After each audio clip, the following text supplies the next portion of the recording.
Alors, on passe à un nouveau chapitre, le produit scalaire. Alors, on va commencer avec une petite partie introduction. Donc, pour commencer, un triangle ABC et rectangle en A, si et seulement si AB au carré plus AC au carré égale BC au carré. Vous l'avez reconnu, c'est le théorème de Pythagore. Cette équivalence peut aussi s'exprimer en disant que l'angle BAC est droit si et seulement si la quantité qu'on appellera P et qui est égale à AB au carré plus AC au carré moins BC au carré est nulle. C'est exactement la même chose que le théorème de Pythagore. On a juste passé BC au carré de l'autre côté. Donc dire que votre triangle est rectangle, c'est dire que l'angle BAC est droit. Si et seulement si AB au carré plus AC au carré moins BC au carré est égal à 0, donc est nul. Alors maintenant, on va s'intéresser ici non plus à un triangle rectangle, mais à un triangle quelconque. Existe-t-il une relation entre l'angle BAC, qu'on appellera alpha, et le nombre réel P, qui est ici? Donc c'est ce qu'on va voir à travers une petite activité GeoGebra. Pour l'instant, je vous ai représenté un triangle ABC. Donc vous avez vu, la longueur AB, je l'ai pris égale à 4, la longueur AC égale à 3, puis je vous ai aussi fait afficher la longueur BC. Et puis surtout, je vous ai fait afficher la quantité P. Je vous rappelle, AB au carré plus AC au carré moins BC au carré. Voilà, elle était calculée à partir de ces trois longueurs. Donc là, dans un premier temps, ce que je vais vous demander, c'est je vais faire varier l'angle qui est ici, notre angle alpha, et je vais vous demander de conjecturer le signe de P suivant les valeurs de alpha. Donc là, pour l'instant, vous voyez que P est positif. Donc là, si je fais varier mon angle, là, pour l'instant, P est toujours positif. Et là, il est passé négatif, vous voyez? Donc la question, c'est à partir de quand est-ce que ça passe négatif? Donc si je regarde là, c'est toujours négatif. Et là, ça repasse positif. Donc on voit bien que le moment où P devient positif, c'est le moment, enfin pas ça négatif, pardon, c'est le moment, le point de rupture, c'est quand l'angle est droit, c'est-à-dire quand l'angle mesure pi sur 2 radians ou 90 degrés. Voilà, donc ce qu'on peut noter, c'est que quand on a un angle alpha qui mesure entre 0 et pi sur 2 radians ou 90 degrés, P est positif. Et puis entre l'angle droit et puis l'angle plat, donc entre pi sur 2 et pi radian ou entre 90 et 180 degrés, P est négatif. Maintenant, je vais vous demander d'observer une nouvelle quantité. Cette quantité, c'est la quantité P sur cosinus alpha. Donc vous voyez que pour l'instant, ça vaut 24. Je vais faire varier mon angle alpha et on va regarder cette quantité. Donc là, vous voyez que j'ai beau faire varier mon angle comme je le veux, d'un côté, de l'autre, eh bien, ma quantité P sur cos alpha, elle ne bouge pas. Elle vaut toujours 24 ici. Alors, je vais vous demander pour finir de conjecturer une relation entre cette quantité, P sur cos alpha, et le produit des longueurs AB-AC. Si on regarde, quand je fais le produit des longueurs AB fois AC, 4 fois 3, ça fait 12, et P sur cos alpha, c'est 24. Donc en fait, P sur cos alpha sera égal à 2 fois le produit AB-AC. Donc voilà ce qu'on a pu observer sur notre fichier GeoGebra. Donc conjecturer le signe de P suivant les valeurs de alpha, positif si alpha appartient à l'intervalle 0,2 pi et négatif si alpha appartient à pi sur 2 pi. Que peut-on dire du rapport P sur cos alpha? Il est constant. Et enfin, conjecturer une relation entre P sur cos alpha et le produit des longueurs AB fois AC, on a vu que P sur cos alpha était égal à 2 fois le produit AB-AC. Et on vous dit donc le nombre réel 1/2 de P s'appelle le produit scalaire des vecteurs AB et AC. Donc maintenant, on va passer au cours donc avec la définition du produit scalaire. Alors, définition, soit AB et AC, deux vecteurs du plan. On appelle produit scalaire de AB et AC, et on note AB.AC, le nombre réel défini par l'une des relations suivantes. Et oui, en fait, pour le produit scalaire, il n'y a pas qu'une définition, il y en a 4. Alors, la première, c'est celle qu'on vient de voir dans la fin de l'introduction, hein. On vous dit que c'est... le produit scalaire, c'est 1 demi de P. Donc, c'est-à-dire que le produit scalaire ABAC, ce sera 1 demi de AB au carré plus AC au carré moins BC au carré. C'est comme ça qu'on avait défini P. Deuxième définition qui découle en fait de la dernière observation qu'on a pu faire en isolant P, c'est-à-dire en faisant passer le cosinus de l'autre côté, donc on obtient 2 fois AB fois AC fois cos alpha, et puis en passant le 2 de ce côté-là, donc à gauche on obtient 1 demi de P. Donc 1 demi de P, notre produit scalaire, sera donc égal à AB fois AC fois le cosinus de alpha. Et cosinus de alpha, je vous rappelle qu'en fait c'est le cosinus de BAC, notre angle BAC. Donc le produit scalaire ABAC, on peut aussi le calculer en faisant la longueur AB fois la longueur AC fois le cosinus de l'angle BAC. L'angle BAC qu'on peut aussi, je vous le rappelle, noter ABAC, l'angle orienté ABAC. Donc en fait, c'est pas vraiment la même chose, ces deux angles, hein. Là on a un angle géométrique, là un angle orienté, mais au niveau du cosinus, ça changera rien. Alors, troisième définition du produit scalaire maintenant. Donc, si on note H le projeté orthogonal du point C sur la droite AB. Donc là, je vous ai mis deux petites illustrations en dessous pour vous expliquer un petit peu, vous rappeler ce que c'est que le projeté orthogonal. Donc en fait, le projeté orthogonal, en fait, vous allez avoir la droite AB qui est là. Vous allez tracer la perpendiculaire à AB qui passe par C. Et le projeté orthogonal, ce sera l'intersection des deux droites.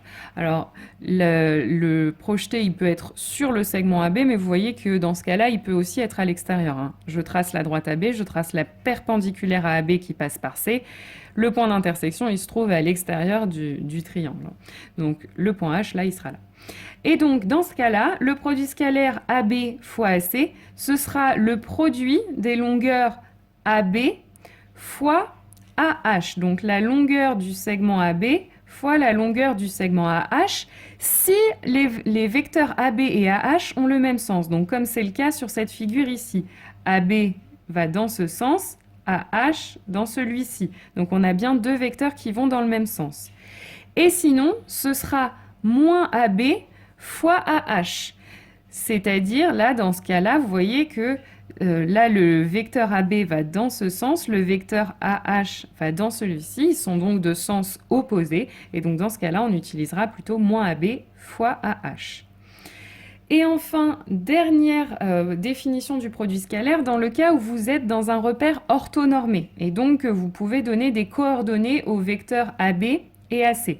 Donc, si AB a pour coordonnées XY et AC a pour coordonnées X', Y', le produit scalaire AB fois AC, ce sera X fois X', donc le produit des abscisses, plus Y fois Y', donc plus le produit des ordonnées. Alors, une petite remarque pour finir.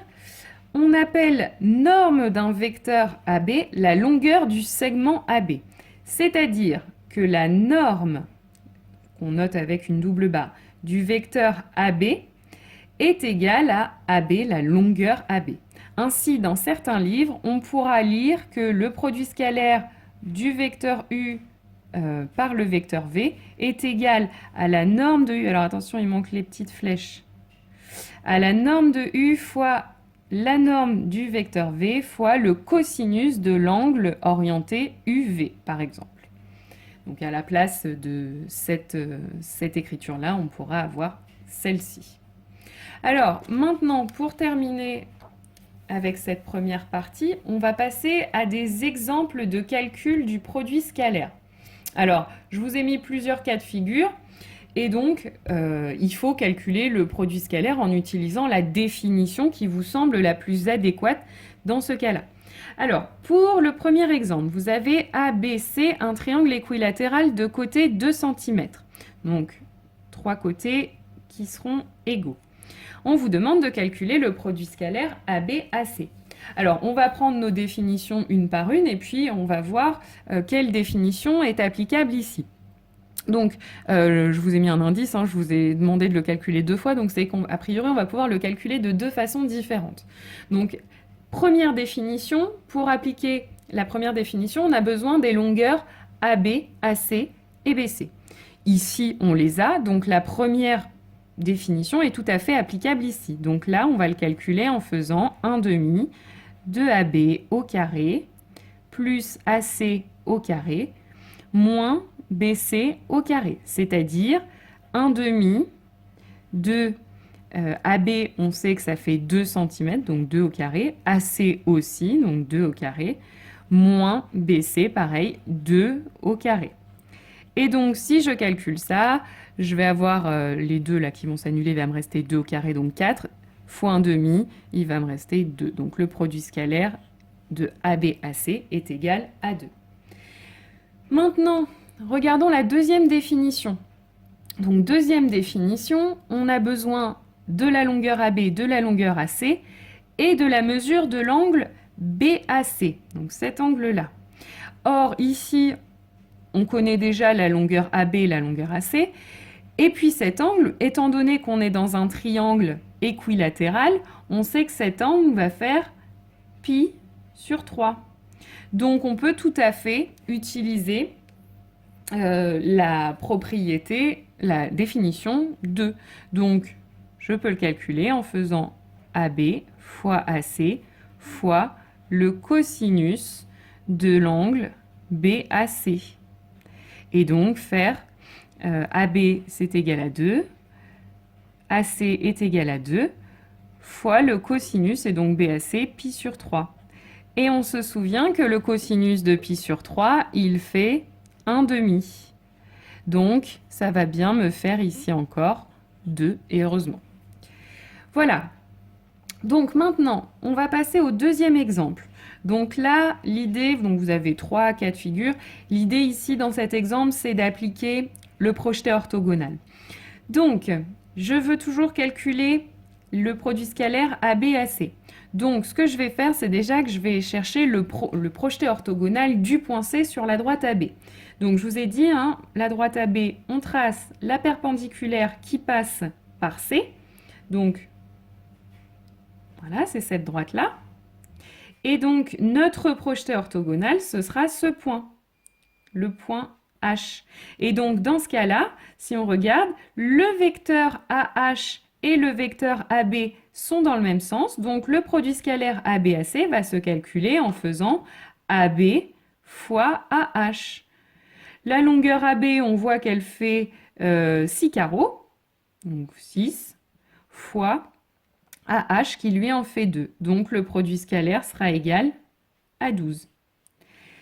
Maintenant, deuxième cas de figure. Donc, pareil, je prends ma droite AB et je trace la perpendiculaire à AB qui passe par C.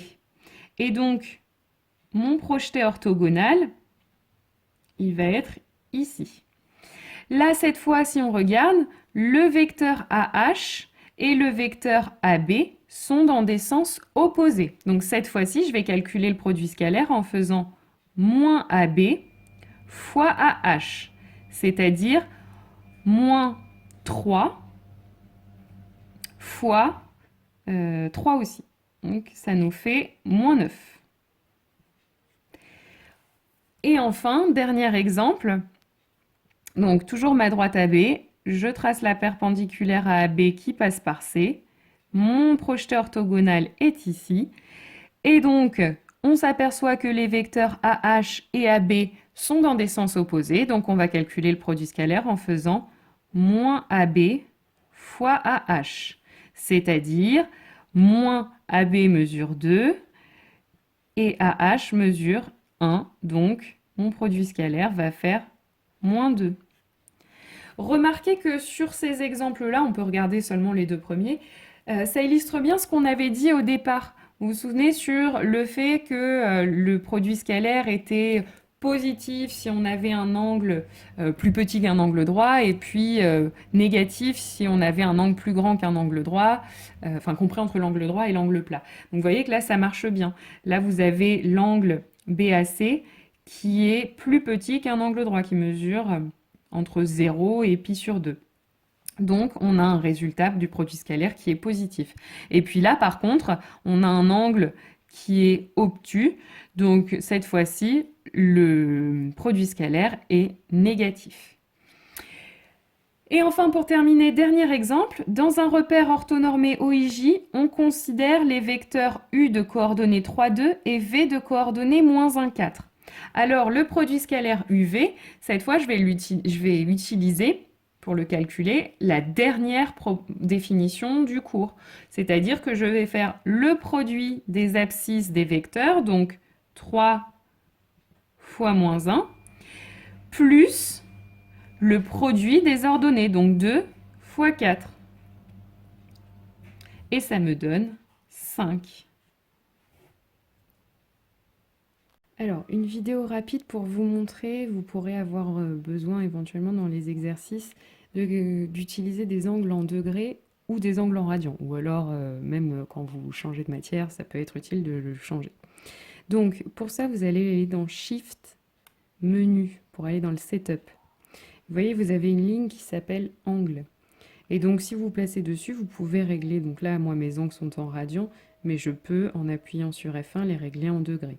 Puis, en appuyant sur F2, les remettre en radians. Donc voilà, ça peut être utile.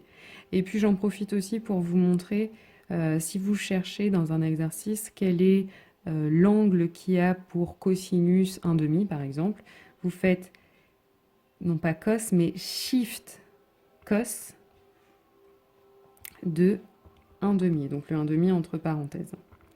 Et donc ça vous dit que c'est pi sur 3 qui a pour cosinus 1/2.